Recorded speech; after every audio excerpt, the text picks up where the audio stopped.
Bienvenue sur Juste un mot à travers les questions de téléspectateurs sur cette émission. Je perçois un désir de mieux connaître, de mieux parler la langue de Molière. Et c'est vrai en plus. Percevoir, c'est bien sûr le thème qu'il ne faut pas confondre avec apercevoir, qui n'ont pas les mêmes sens.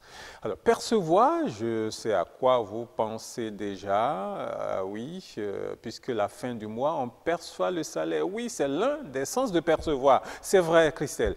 Effectivement, prendre son salaire de l'employeur ou même de la structure chargée de vous remettre votre salaire, on dit vous percevez votre salaire. Pareil pour l'impôt. Et ça, c'est ce qu'on aime le moins. Lorsque la personne chargée de prendre cette imposition financière, on dit qu'il a perçu auprès de vous l'impôt. On dit aussi que l'État perçoit l'impôt sur les revenus, par exemple.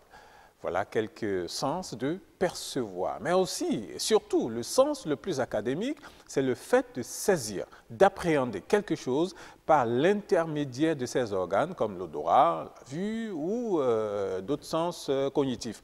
On peut dire j'ai perçu tôt la supercherie dans cette affaire de ICC Service. Cela veut dire tout simplement que vous l'avez vu, vous avez vu cette manière, mais pas vos sens justement, et qu'il y a de la supercherie dedans. Et c'est pour cela que vous ne vous êtes pas aventuré. Contrairement à des milliers de Béninois qui ont perdu des fortunes dans cette affaire.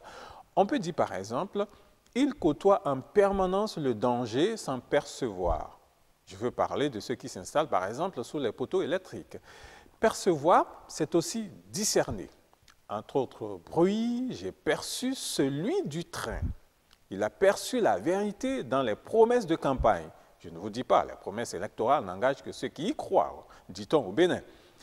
Il faut distinguer la perception de l'intuition, puisque l'intuition, elle, se base pratiquement sur rien, mais uniquement par des sens, alors que pour la perception, il y a des éléments matériels ou concrets qui vous font penser ou percevoir la chose. Pour ce qui est du verbe apercevoir, vous constatez avec moi qu'on parle de perception, mais cette forme nominale n'existe pas avec le verbe apercevoir, même si on peut parler de aperçu, qui n'est pas la même chose. Alors, apercevoir, c'est bien sûr voir difficilement à cause d'une ou plusieurs difficultés. Il peut s'agir par exemple de la distance, de manque de lumière ou de toute autre chose qui empêche de bien voir. Lorsque vous tentez malgré ça de voir, dites tout simplement « j'aperçois ».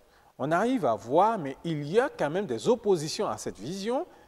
Il peut même s'agir par exemple du temps, c'est-à-dire que vous n'arrivez pas à voir la chose dans la durée parce qu'il y a un obstacle qui empêche de voir longtemps, juste de façon brève. Il peut s'agir d'un brouillard, par exemple, qui empêche de voir à première vue, ou la poussière, ou encore la brume, ou la fumée, ou tout autre obstacle qui empêche, bien sûr, de voir à première vue. On dit donc qu'on a aperçu. Ce n'est donc pas, comme on l'a souvent entendu ou cru, que c'est voir à distance. On peut même dire apercevoir de loin, parce que, a priori, la distance n'est pas le seul obstacle. Cela dépend de la taille de la chose et de votre vision. Et donc, si la distance est un handicap, alors vous n'arrivez donc pas à voir quand même. Vous dites tout simplement, je l'aperçois de loin. J'aperçois à la régie technique les gens qui savent faire là-bas.